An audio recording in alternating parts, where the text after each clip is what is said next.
Good evening. Tonight, President Donald Trump appears to be unraveling, furious that he is not getting the reaction he expected after deploying federal troops to patrol the streets of Washington, D.C., in search of crimes that, by most accounts, do not exist. Trump, much like George W. Bush during the Iraq invasion, believed his forces would be greeted as liberated. But just as with Bush, that expectation has fallen flat. Nobody wanted them there, and nobody wants federal troops going door to door, harassing ordinary residents. Disturbing videos already show this. Now, Trump is lashing out, angry that people are pointing to the actual crime statistics, which prove that DC is in fact safer today than at any point in the last 30 years. But rather than accept reality, Trump is attempting to gaslight the nation into the same fantasy world that he lives in. On social media, Trump declared that Washington, D.C. has one of the highest crime rates in the world, higher than Mexico City, Bogota, Islamabad, Addis Ababa, even Fallujah. He claimed that if D.C. were a state, it would have the highest homicide rate of any state in America. He went on to allege that violent crime has doubled in just over a decade. But here's the catch. Those numbers are not real.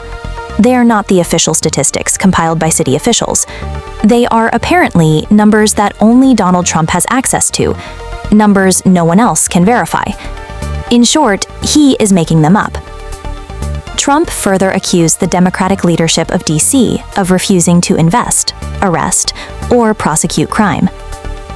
He claimed the city no longer arrests shoplifters, that schools are collapsing, youth gangs are out of control, and that ordinary citizens are now prisoners in their own homes, too afraid to even call the police.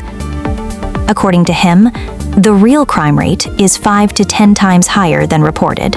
And then, Trump declared that D.C. is now back under federal control, where it belongs.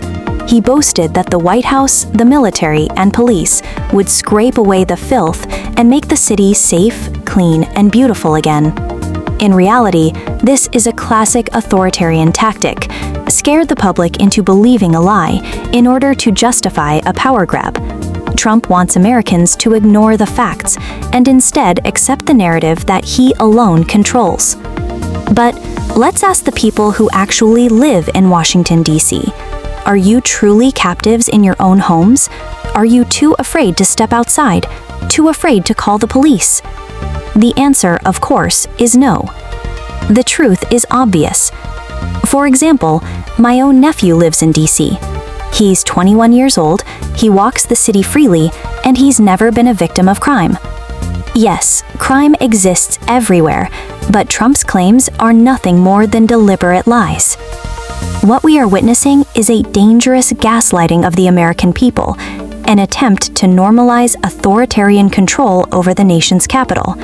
And Washington, D.C. may only be the beginning.